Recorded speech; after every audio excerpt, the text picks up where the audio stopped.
Thanks for tuning into this special episode of Kentucky Running, presented by John's Run Walk Shop right here in Lexington. I am your guest host, Riley Marshall, and I am here today with Griffin VanMeter of the Yes for Parks campaign. That's right. I am Griffin VanMeter. I'm glad to be here. I am a Kentucky runner, and I am grateful for this opportunity to connect with your audience, to connect with fellow runners and walkers, and I have been a longtime supporter of John's Run Walk. I'm really appreciative of all of the community service that John's Run Walk Shops provides for Lexington. And we are just as appreciative of you. Everyone should know that Griffin is also with Kentucky for Kentucky, so you guys have quite the history of community as well. That's right. This is a fun fact. We used to, for a couple of years, we would print the shirts for your guys' races, right. And that was a really great partnership. Yeah, it's fun to go way back. So first things first, what are we talking about today? We are down here to talk about Yes for Parks Lexington, which is a ballot initiative. So it will be on the general election ballot November 5th. So just right around the corner, only a couple weeks away. It will be the last item that you can vote on your ballot. And if successful, it will generate $8 to $9 million annually for capital improvement projects to Lexington-Fayette County Parks. So it's a Fayette County ballot initiative, and this money would go to specifically, like I mentioned, the capital projects, and that could mean playgrounds, that could mean trails, that could mean benches and bathrooms and pools and community centers. So any physical infrastructure is what this money could go to. It could go to upgrades of existing infrastructure that is either has deferred maintenance or needs to be renovated, or it could go to new projects in parks. Awesome. So as I understand it, this is a ballot referendum, which is a little bit different than some of the other stuff we sometimes see on a ballot. This is a unique way for us as voters to weigh in on an issue directly as opposed to an issue being voted on by a representative, right? Yeah, correct. Fayette County doesn't get many ballot referendums. The last one we had was in 2004, and it was for public support of the Lextran public busing system, and that successfully passed, now 20 years ago, and that really helped Lextran stabilize and provide that much more critical service to a large part of the population. So that was our last ballot referendum. This one is exactly how you referenced it. It's a way to directly participate in democracy and vote for policy that directly influences our lives. We're also voting for our dollars. So the way that the revenue for that $9 million is generated annually will be a 2.5 penny tax per $100 on property. So what that would mean is if you had a $100,000 property, it would cost an extra $22.50 a year to the property owner. And then that would generate this bigger bucket of money. What we have found is that people, one, they want to invest in parks. So 90% of Fayette County residents use parks, which is an amazing statistic. It's so universal. And also 90% of people want to see their parks improved. So this is a great way to do it. And it also turns out that we have about $120 million worth of projects to tackle to get our city up to par on our park services. So even though this is kind of set up as a property tax, we're really voting on how we want to set up this fund and whether or not we want to spend dollars as a community specifically for parks and recreation. Yeah, that's exactly right. So this would be in a dedicated fund, so it couldn't be commingled into other services, and it can only be used for capital projects in parks, which are defined by state law, how that money could be used. So the money is protected and would only be deployed in these projects. And I think that's actually resonated with a lot of voters to know how their dollars are exactly being spent so they can see it. And yeah, there's a lot of transparency there. Cool. So not only are we getting to weigh in directly right now, but going forward, we continue to get to weigh in, is what that sounds like. Yeah, and so that's how that works and how these projects come about, how the Parks and Rec identified that there are 400 projects is that every 10 years they do a deep dive, they do a master plan, a Parks and Rec's master plan. Within that plan comes recommendations of areas that need investment. That next plan will be coming up really soon. They'll probably start that process in 2026 for publishing in 2028. And those are large community engagement efforts. It's a great way to weigh in on what you need in your local neighborhood park, what you want to see in Lexington that we're missing. And then furthermore, there's going to be ways, and there already are ways, like there might be a project that's called out in the master plan, like it might say in Castlewood Park, we want to put in a perimeter walking trail. But what's unknown is what that trail exactly looks like and where the amenities of are that trail. And so there is a lot of opportunity to weigh in on those items when they're getting investment. And Parks does a good job of that. Parks does a very, very good job of that. I remember when the extensive surveying went out in 2016 for the 2018 master plan. So is it a reasonable assumption or hope for people to have that, you know, with this extra budget for parks, we might be able to see some of our ideas and input implemented faster or... Oh, yeah, definitely. There's so many great projects that already exist in parks, and then there's so many great projects that could exist in parks. And the problem isn't the ideas. The problem is that there's no capital to implement these projects. So I think what you saw, too, is like when the city got the federal ARPA funds, the American Rescue Act funds, they got $30 million, and Parks was quickly able to deploy that. And they even leveraged that $30 million into $47 million total to put into the ground. And as a result, we're getting new parks brought online that we can enjoy, like Cardinal Run North, which is going to be an additional 300 acres, a lot of improvements to neighborhood parks. So Parks has the capacity to manage big projects and to really put money into the ground in a responsible way. But what we will get too is, we'll have, once we get caught up on our backlog of projects, it will give us that much more opportunity to really think big and to bring forward some additional park amenity. Yeah, so that really speaks to kind of our experience with parks as a business. You know, we work with them all the time, and every parks employee I've ever worked with is working their tail off.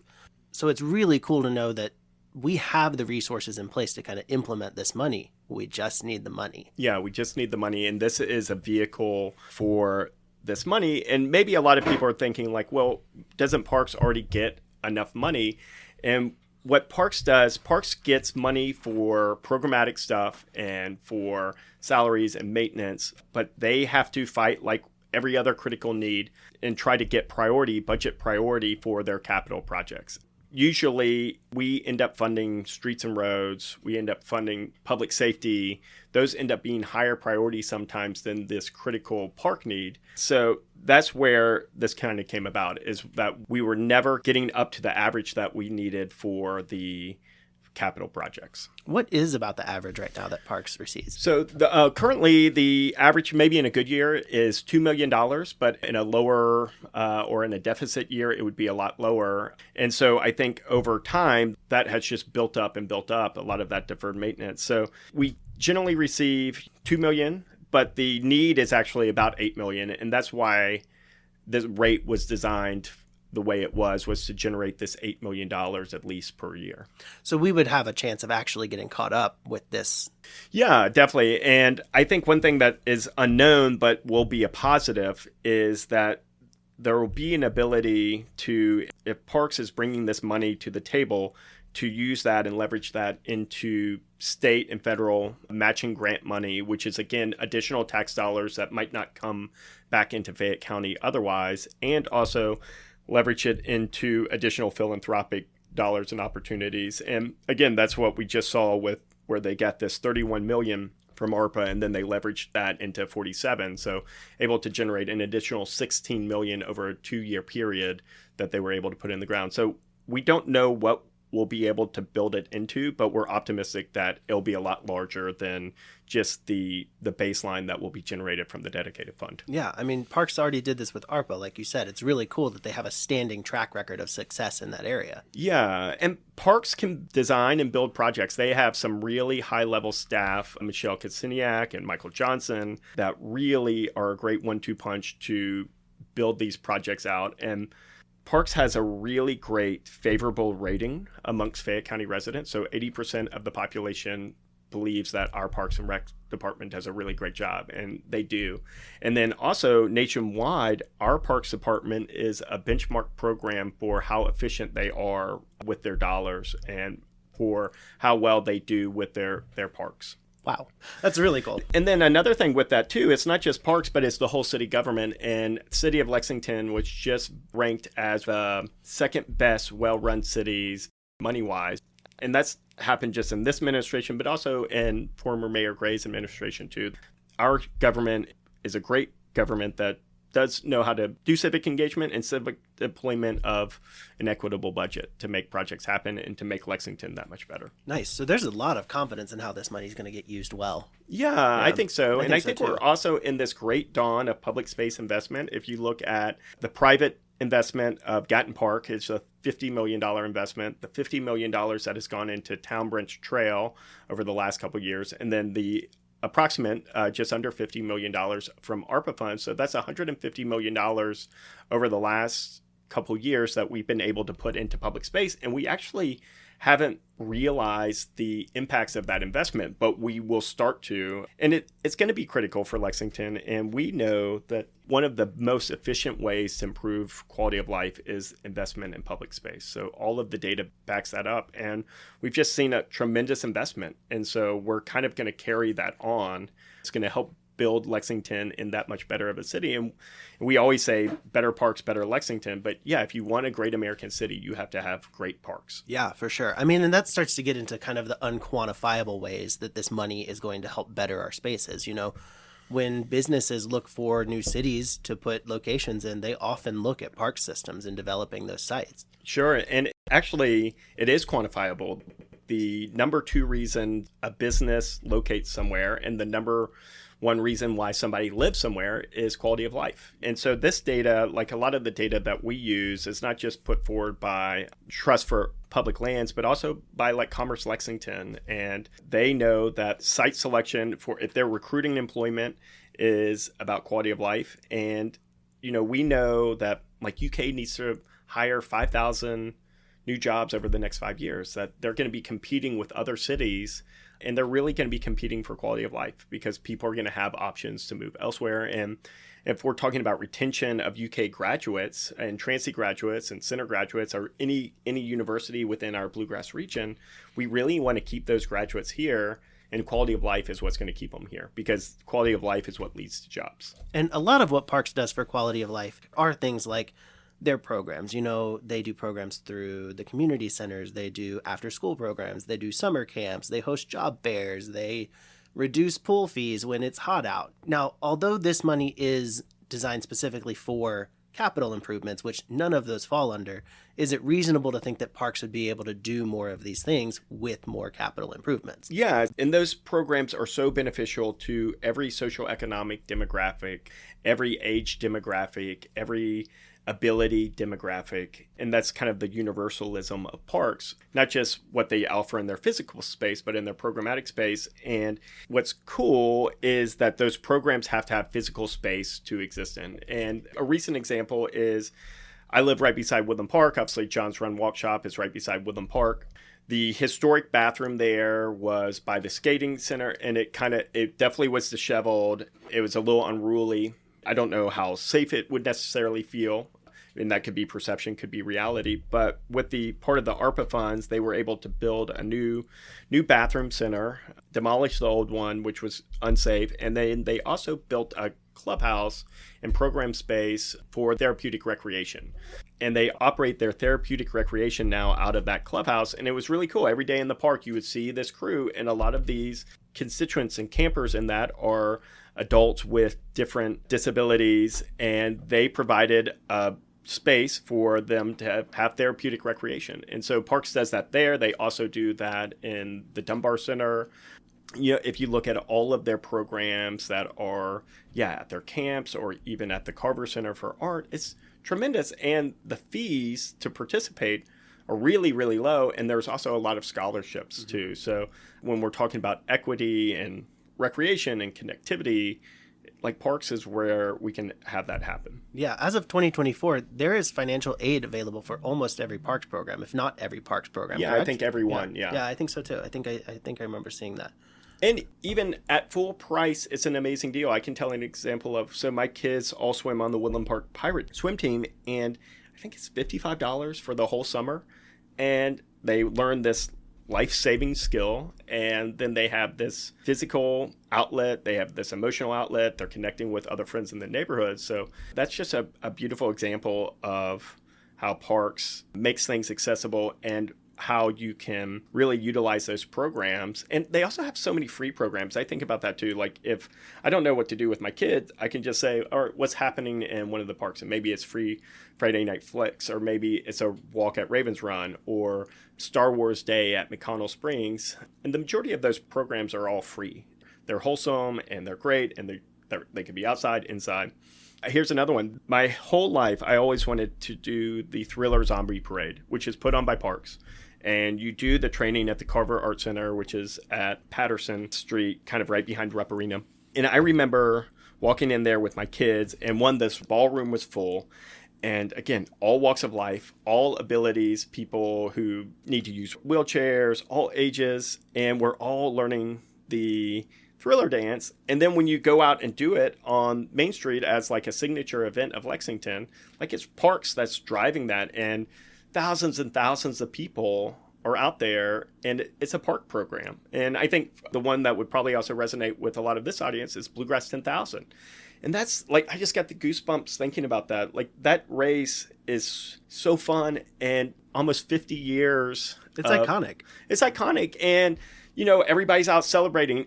But all of the people that are working are parks employees. They're working on a holiday, and, and they're working hard, and it's kind of like a crescendo moment for park.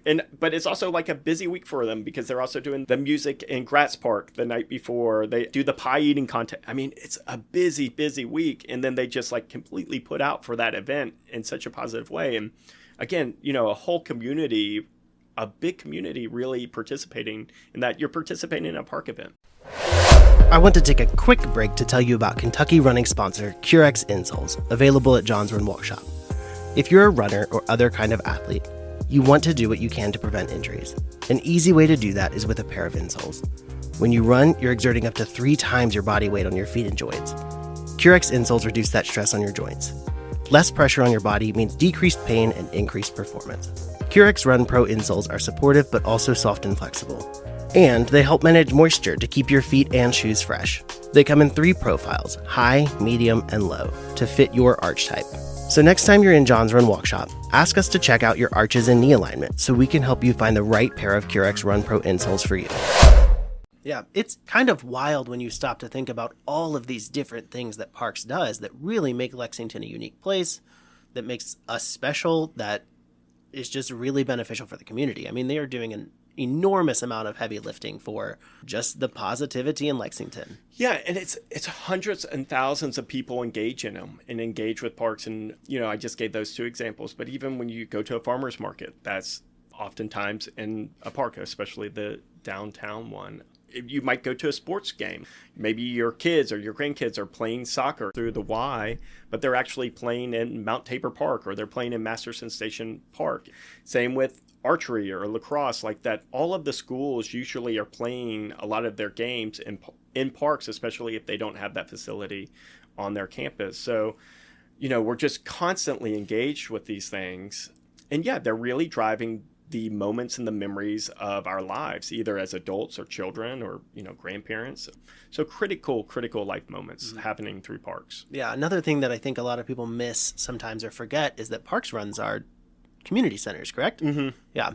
And some of this money can go towards improving those community centers and making them more accessible, improving the facilities. Right. So a couple of things there. There's 6 different community centers, 3 art venues, because there's Moon Dance, Pam Miller, Carver Center, and the Dunbar Center is one of them. But the community centers play a critical role in a lot of people's lives, and historically have.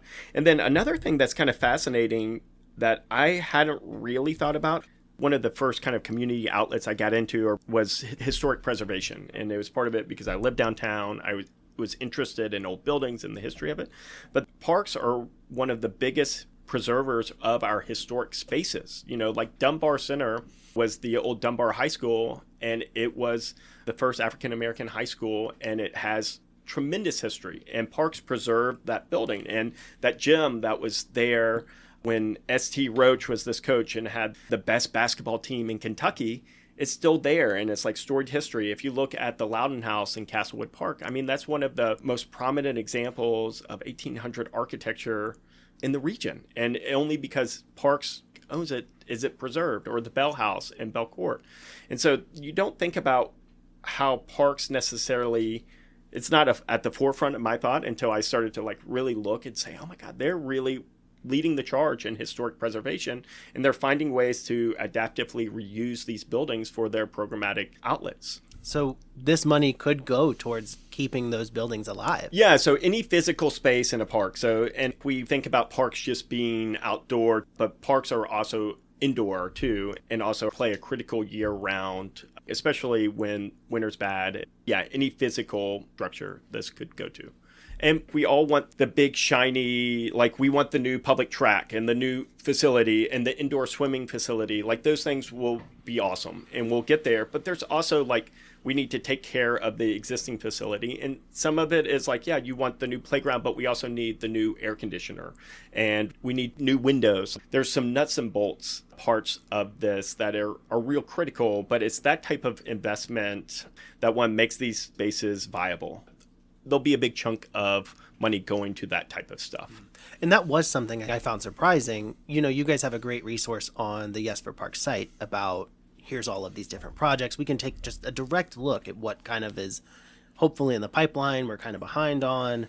I was really surprised at how many things I care about that are already on the radar. They're already planned. We just need the money for them. So if you go to our yesforparkslex.com and you click on impact, there is a table that is sortable by park, by council district, by project type, by project priority, and also if it's a new project or an upgrade type project. And so you can see how this money will be deployed to either all the parks you care about or maybe your local neighborhood park, so you can see all those projects. And again, those projects came from that engagement process of the 2018 master plan.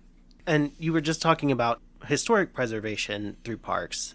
We also just have natural preservation through parks. All of these natural spaces are there because Parks and Rec is there. I mean, Raven Run is actually called Raven Run Nature Sanctuary. We have natural areas at Heisel Farm. We have natural areas at Masterson Station, Veterans Park, all of these different places. Yeah, so that is true. And, you know, it's interesting, like Ravens Run, like, I don't know, do you know what Ravens Run was before it was a park? No, I don't. It was the city dump. So if you think about like where you have infrastructure, so obviously the trash has to go somewhere. But that is such a beautiful, historic, amazing place. But to think about, okay, we had this infrastructure that's the landfill, so nobody's really going out there besides trash. But what if it wasn't? You know, what if we preserved this and changed how people thought about it? So that was in the 70s and kind of part of like some EPA stuff that Ravens Run then became a nature sanctuary. So when you kind of go from this thing that's a community, you know, not necessarily liability, but just not something that is really going to enhance the quality of life in the communities and turn it into this nature park. And Ravens Run, what we have access to is currently about 350 acres. And one thing this money could do is there's a whole other section. It's called Ravens Run North. It is north of Jacks Creek. And if this money goes through, then we could eventually get access to that other side, which would unlock an additional 350 acres. So basically double the size of Ravens Run. I think the early estimates show that it would increase additional 10 miles of hiking and walking and running trails. And correct me if I'm wrong, that project is already listed. Yeah, so that it's called Ravens Run Expansion. Right now, I think it's listed as a medium priority. You know, those projects were really put in there even before the ballot referendum was an idea. So the fact that then once there could be money, it's like, okay, well, how can we really most efficiently spend this money to have the greatest impact on the community? I think there will be rounds where it's like, hey, let's look at this.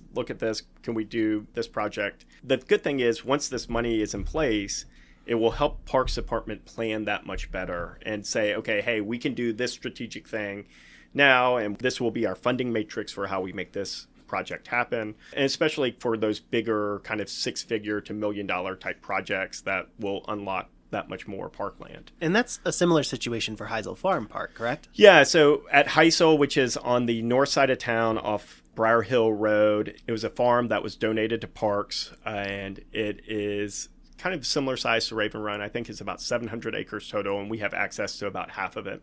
And there is a dilapidated bridge that goes over a railroad trestle that kind of connects to the other part of the farm.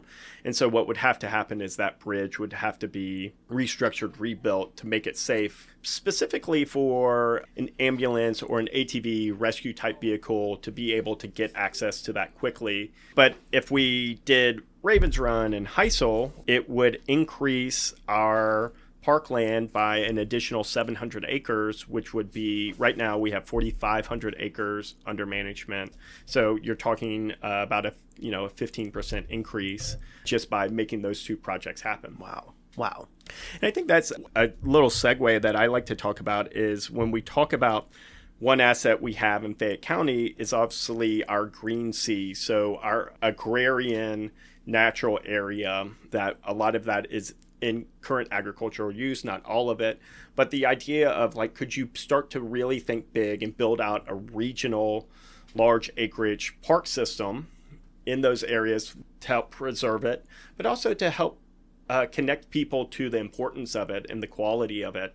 And I think you would start to inspire preservation of that landscape if people had more access to it. So I think that's another thing that Parks obviously does, is it gives the public access to places that we wouldn't have access to otherwise. And then the thing that I think about with that too, with parks, is parks are free to go to. And even though most parks close at dusk, but the reality is for the most part, you can just go into a park at any time and kind of do whatever you need to do. You could walk through it. You can meet your friends in it. You could run in it. You could meditate in it. You can play on the playground. And so parks give us the ultimate opportunity for life, liberty, and the pursuit of happiness. And there's few other spaces that do that. I mean, I think libraries have that capacity, and I feel like libraries are just parks with a different how, yes, essentially.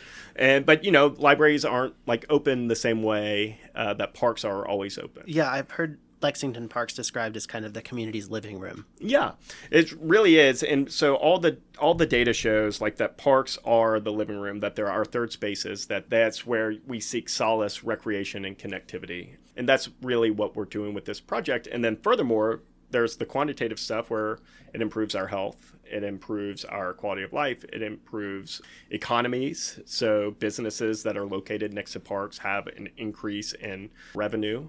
All of these aspects of quality of life is we can hit through parks. Mm-hmm.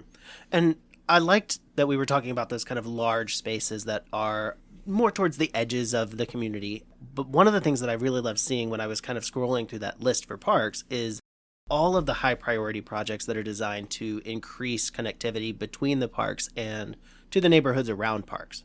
Right. The majority of the people who use parks are using their local neighborhood parks that are within a 10-minute walk of their house. It's so important to improve the amenity in those neighborhood parks. So kind of literally in your backyard. Yeah, literally in your backyard. And so what you want to improve access to the park. So maybe that's how can you get to the park? You want to improve what is actually physically in the park, because you want people to stay there all day and for it to be a foundational part of their lives and for it to be a place of safety, and recreation and connection. And what you're also alluding to, and I think is really cool and speaks to the equity, is that areas of town where there's a higher social need, that could be economic need, that could be because of health or disability, in terms of demographics, those parks in those areas get double weighted, double scored for a higher priority.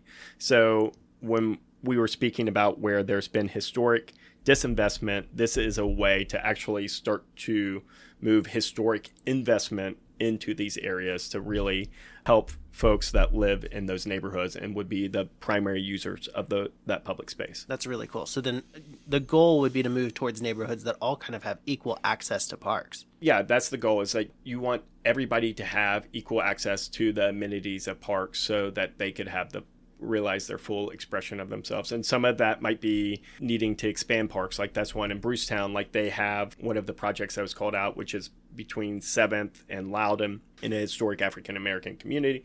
They have a park. They need to improve some amenity in there, like the basketball court, but then they also have additional space already. And it's like, okay, well, what do we do in this space to make this park that much more viable? And those are lots right next to the existing park. Yeah, correct? and some of that could be needing lighting. Like I know that's like a big push for Douglas Park on Old Georgetown is needing more lighting in the park, so the park is and feels safer at night. And also like Douglas Park is getting a $6 million renovation to their pool right now, which will then become this great community asset like it historically was. Nice. The big thing that we need from our campaign is one, for people to hear the message and spread the message and be fired up to vote yes for parks. And hopefully that's step one. And then step two, if you want to help us make this successful, we really would need help knocking on people's doors, canvassing, putting up yard signs, and all of those outlets for volunteerism are easy to do on our website. Again, yesforparkslex.com. So if you're interested, and it's fun, and what we found is a couple things. People are excited to know what's on their ballot because the research shows that 90% of folks are uninformed of what's in their ballot prior to walking into the ballot box.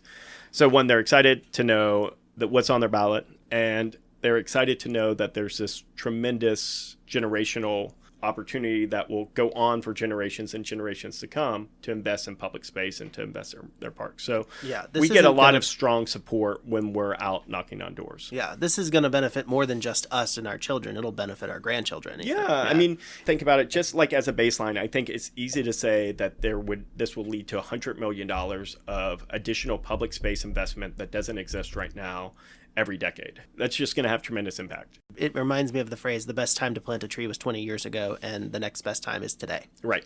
Yep. So yeah, we're gonna plant some trees. Yeah, let's hope so. That's actually some of the projects in the list. Right.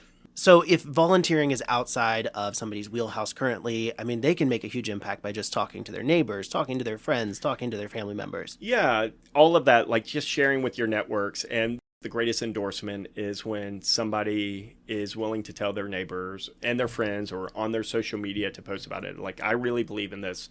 Please go vote yes. So those are all lo-fi ways to get involved. We've done really well with our fundraising, which I think speaks to the power of this project. I mean, it's hard to raise money for a campaign, especially kind of a local initiative, but we've found that a lot of people have really wanted to support it. And whatever you wanted to chip in, if it's, yard signs cost us $3.50 to print out. That's going to help us get us there. It'll help us contact voters. So that's where we are, is until the election day, we're just contacting as many voters as we can. And one final detail we haven't covered. If this measure passes, what will be the average investment Lexington homeowners will be making? The average household in Lexington is around $240,000 of assessed rate. And so the average price per homeowner is around $52 to $53 per year, or $1 a week. So I think when you make it that tenable and realize how small that is collectively compared to how big the impact is collectively. To summarize then, with our usual property taxes, we don't really have too much say in how that money is eventually used, but with this property tax, we'd be designating it specifically for parks. So for me, I'm not really thinking of this as an additional property tax, but as a way of designating that I specifically want my money to go to Lexington Parks and Recreation. Yeah, and it's just going to build on itself. It's a really great way to impact the community you love. Well, Griffin, thanks again for coming out and getting to geek out about Lexington Parks and Recreation with me.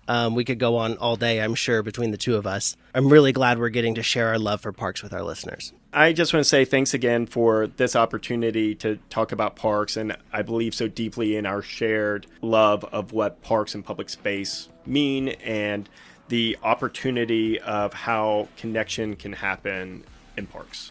So thank you. I know I will be voting yes for parks on the last item on my ballot. Yeah, me too. Thanks again to Griffin for sharing such great information about Yes for Parks Lexington. John's Run Walk Shop is big on doing what we can to increase accessibility to healthy activities and fitness, and supporting our local parks is a huge way we can all work toward that goal. I'm your guest host, Riley Marshall. I encourage you to learn more at yesforparkslexington.com, and of course to mark 4 on your ballot to vote yes for parks. And please help spread the word about this ballot initiative by sharing this episode with friends and family in Lexington. Thanks for listening to this special episode. Keep moving, and we'll talk again soon on Kentucky Running.